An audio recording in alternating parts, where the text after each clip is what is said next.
For the past 18 years, patrons of the arts have lined up outside the St. George Art Museum to attend the annual Soup N Bowl Fundraising event.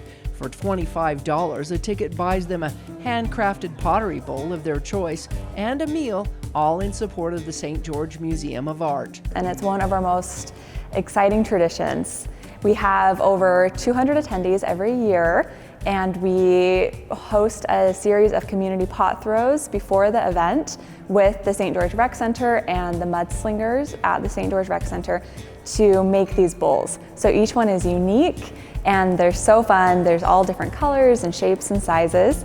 Supporters were excited to choose their own bowl donated by local artists. And I saw this from across the room because I have reddish pink ceramic dishes and blue, and I thought, oh, that's perfect to tie both of those in. And we get soup too. We're Green Springs ladies, and we're here for the fundraiser. This is our second year, and it's just a fun event. We always get really great bowls, and we have some good soup. But we come because it supports the museum, and it helps them be able to do displays and fun activities. So, and we get to take something home. While some were here to pick up the bowl of their choosing, others were here to gaze at the various art displays in the museum. Well, I'm here for the art. I have a goal to go to 12 museums this year, so I'm trying to meet my goals.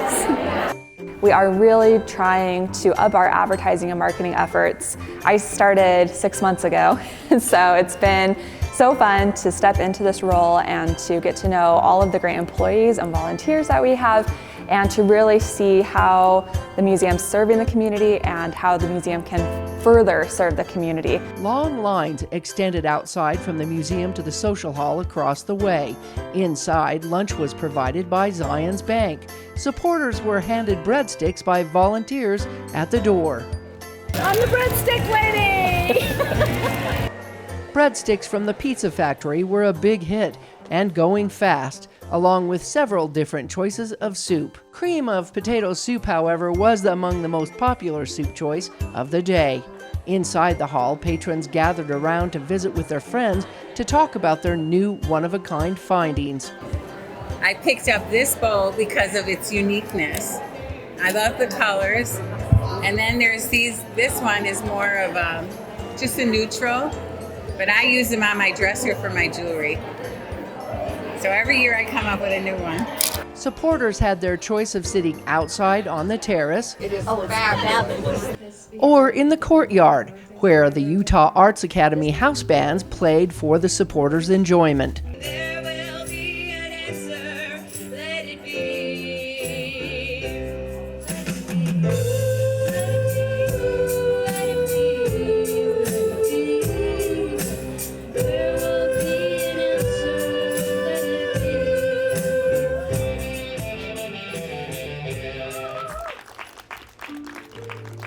Cream of potato, and it's delicious. The breadstick and a cookie. Awesome. It's great. All of the money raised goes towards building the art museum's permanent collection. Right now, we have a lot of artists on display that have ties to Utah. So we have an emphasis on the art of Utah. However, as you'll see behind me, we have our wall of St. George landscapes. So a lot of people will come in from the community and point out their favorite spots, like Larson's Frost Shop is featured, or the Sugar Loaf. They'll find places that they recognize. Currently, the museum is hosting Stephanie Leach from Salt Lake City with displays that spell words that repeat. This installation, draped from the ceiling, repeats a word using thousands of hanging pieces known as a spell field.